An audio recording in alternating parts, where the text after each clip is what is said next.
राजेंद्र हरिचंद्र पाटील पळसपे 7 गणामधून मला भारतीय जनता पार्टीच्या वतीने ही निवडणूक लढवण्याची संधी दिल्याबद्दल माझे नेते लोकनेते माजी खासदार रामशेठ ठाकूर साहेब, आपला सर्वांचे आमचे लाडके आमदार प्रशांतदादा ठाकूर साहेब, उरणचे आमचे दमदार आमदार महेशेठ बालदी साहेब, आमचे ज्येष्ठ नेते जे म्हात्रे साहेब, आमचे युवा नेते परेशदादा ठाकूर, युवा नेते आमचे प्रीतमदादा म्हात्रे, माझे राजकीय गुरु ज्यांच्या सहवासामध्ये मी खऱ्या अर्थाने घडलो ते अरुणशेठ भगत साहेब आणि माझे सर्व सहकारी, मग ते पनवेल तालुक्यामधील असतील, रायगड जिल्हा भारतीय जनता पार्टी मधील असतील आणि माझ्या विशेषतः पळसपे जिल्हा परिषद मतदारसंघातील सर्व सहकाऱ्यांचं मी मनपूर्वक आभार मानेल। कारण मला यावेळेला पंचायत समितीसाठी भारतीय जनता पार्टीच्या वतीने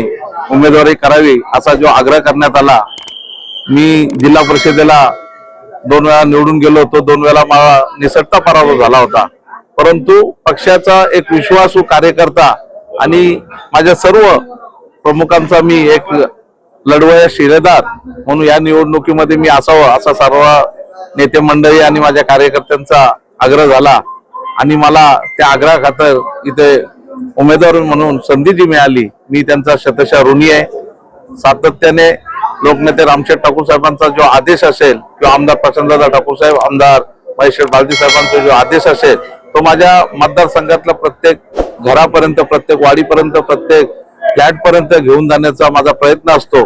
कारण मोदीजींचा जो संदेश आहे सबका साथ सबका विकास आणि देवाभाऊंचं जे काम आहे ते काम मी माझ्या मतदारसंघातल्या प्रत्येक नागरिकांपर्यंत पोहोचवण्याचं काम करतो। कारण भारतीय जनता पार्टीची जी विचारधारा आहे ते विचारधारा जास्तीत जास्त तळागाळापर्यंत कशी पोहोचेल यासाठी मी सातत्याने प्रयत्न करणारा कार्यकर्ता आहे। आपल्या समोर शिवसेना शिंदे गटाने देखील उमेदवारी अर्ज भरला आहे, काय वाटतं महायुती होईल का?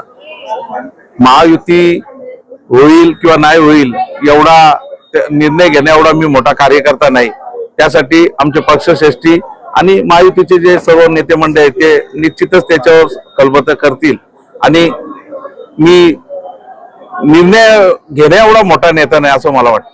पनवेल जी निवडणूक जी सुरू आहे, जिल्हा परिषदेचे महाविकास आघाडीचे उमेदवार अनिल ढवळे यांनी जो आता इथे हंडा मोर्चा आणला होता, त्या हंडा मोर्चा संदर्भात तुम्हाला काही माहिती आहे का? असेल तर का?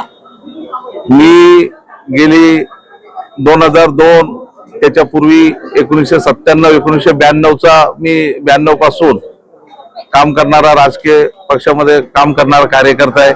अनेक निवडणुका आल्या, निवडणुका पाहिल्या, निवडणुकीमध्ये सहभाग घेतला, प्रत्यक्ष उमेदवार म्हणून सुद्धा विजयी झालो, निसटता पराभव झाला, परंतु कुठल्याही निवडणुकीमध्ये कुठल्याही प्रकारचा स्टंट करणं आणि निवडणुकीपुरता स्टंट करणं मी किंवा माझ्या पक्षाच्या जे विचारधारा ज्या होत्या त्यांनी कधी असं केलं नाही।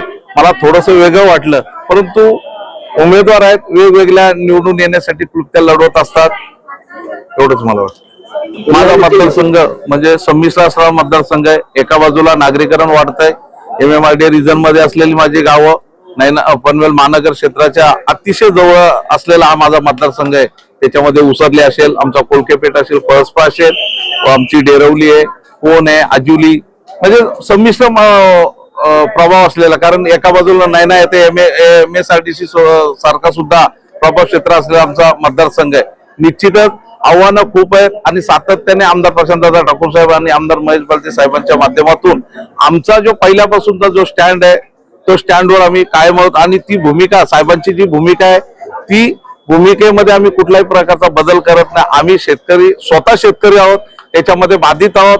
निश्चितच जेव्हा आपल्यावर जेव्हा येते तेव्हा माकड सुद्धा आपल्या मुलाच्या डोक्यावर पाय ठेवून पळतो, परंतु आम्ही पळणार नाही, कारण जो प्रभाव पडेल किंवा ज्याचा नुकसान होईल त्याच्यामध्ये आम्ही सुद्धा नुकसानग्रस्त होऊ शकतो आणि निश्चितच असल्या कसलाही प्रकार या विभागामध्ये होऊ देणार नाही। मी पंचायत समितीचा जरी उमेदवार पळसपे पंचायत गणामधून असलो तरी सातत्याने पक्ष संघटनेमधला एक कार्यकर्ता असल्यामुळे उमेदवार म्हणून पंचायत समितीचा असेल, मात्र क्षेत्र जो असेल तो माझा, जिथे आमदार साहेब सांगतील त्या ठिकाणी मी जाणार। मग त्याच्यामध्ये पनवेल विधानसभा मतदारसंघातलं क्षेत्र असेल किंवा उरण विधानसभा मतदारसंघातलं क्षेत्र असेल आणि जिथे जिथे अन्याय होईल त्या अन्यायाविरुद्ध सातत्याने आमचा स्थानिक शेतकरी असेल, स्थानिक कामगार असतील, स्थानिक जे जे प्रश्न असतील त्याच्यासाठी आम्ही सातत्याने त्यांच्या बरोबर असणार आहोत.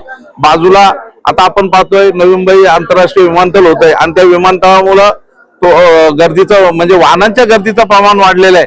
निश्चितच वाहनांच्या गर्दीचं प्रमाण वाढलेलं असताना आमच्या कोळका डेरोलीच्या परिसरामध्ये दररोजची ट्रॅफिक आहे, परंतु एका बाजूला ट्रॅफिक दिसते आणि दुसऱ्या बाजूला माझ्या शेतकऱ्यांच्यावर जो अन्याय झालेला आहे, जी आमची तेव्हाची जी जमीन बाधित आहे त्या बाधितांना ज्या पद्धतीने शासनाकडून भरपाई मिळायला पाहिजे होती ती मिळालेली नाही. आम्ही कोण आणि कोळके डेरोलीचे सर्व शेतकरी, मग त्याच्यामध्ये काही नव्याने आलेले खरेदीदार सुद्धा असतील, यांच्या माध्यमातून आम्ही हायकोर्टामध्ये सुद्धा त्याच्या विरुद्ध रिट अर्ज केलेला आहे. माझ्या भागातल्या कुठल्याही कार्यकर्त्यावर मग तो पक्ष विरहित म्हणून आम्ही सातत्याने काम करतो आणि कुठली निवडणूक डोळ्यासमोर ठेवून आम्ही कुठलाही स्टंट किंवा काय हातामध्ये घेत नाही आणि यापुढेही घेणार नाही. फक्त आणि फक्त जो भागावर अन्याय होईल त्या अन्यायाच्या विरुद्ध आम्ही सातत्याने रस्त्यावर येऊ.